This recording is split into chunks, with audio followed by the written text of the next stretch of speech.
साथियों नमस्कार। अद्भुत वरदान बन के मोदी जी इस धरा पर आए हैं और भारत को, भारतीयता को, इस भूमि को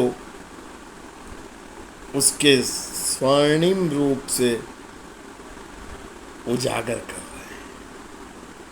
प्रश्न ये उठता है कि मोदी जी ने अगर ये बात कह दिया कि मुस्लिमों को देश की संपत्तियां सर्वे करके दे दी जाएंगी, बड़ा बुरा लग रहा है, ये सांप्रदायिक लग रहा है। लेकिन वह बात क्यों नहीं सांप्रदायिक लगती है जो मनमोहन सिंह ने कहा था देश के संसाधनों पे प्रथम अधिकार मुस्लिमों का है?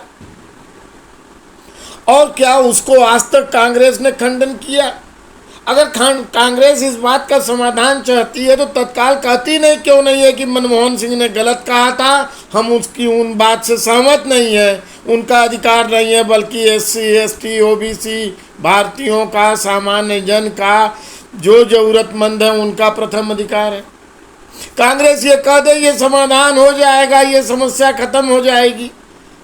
मोदी जी ने उस समस्या को की ओर उसमें उंगली किया है, इसलिए इनको तिलमिलाहट हो रही है। आज सच बोलने से छिप रहे हैं, नाटकबाजी कर रहे हैं, चुनाव की धारा बदलने की, चुनाव की बातें करते हैं। अरे ये चुनावी बात नहीं है, देश पर वह खंजर की तरह गड़ा हुआ मनमोहन सिंह का वक्तव्य है, जिसको स्पष्ट करना ही चाहिए कांग्रेस को, इंडी गठबंधन को।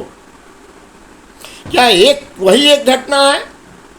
घटना तो वो भी हुई थी जो 1959 में मंदिरों की आय को तमिलनाडु के नेहरू जी ने कानून बना के वो सरकार को दे दिया।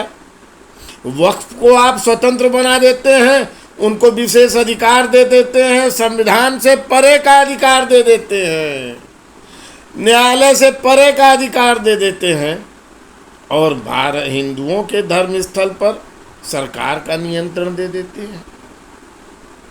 इन बातों की चर्चा या भेदभाव कब क्यों नहीं होगी?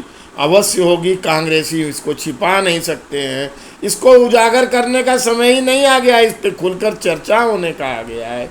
इसकी चर्चा होनी ही चाहिए। इसके विचारण से ही यह वह समुद्र मंथन है जिससे अमृत निकलेगा, देश में सांप्रदायिकता का विष नष्ट होगा। यह सनातन परंपरा अपने श्रेष्ठ मूल्यों के साथ विकास के नए सोपान तय कर रही है। उसमें अमृत वर्षण होगा, अमृत पान होगा। यह जो सांप्रदायिकता का विषय है, देश को तोड़ने का विषय है, जन जन में भेद करने वाला विषय है, वह दूर होगा। जय भारत माता।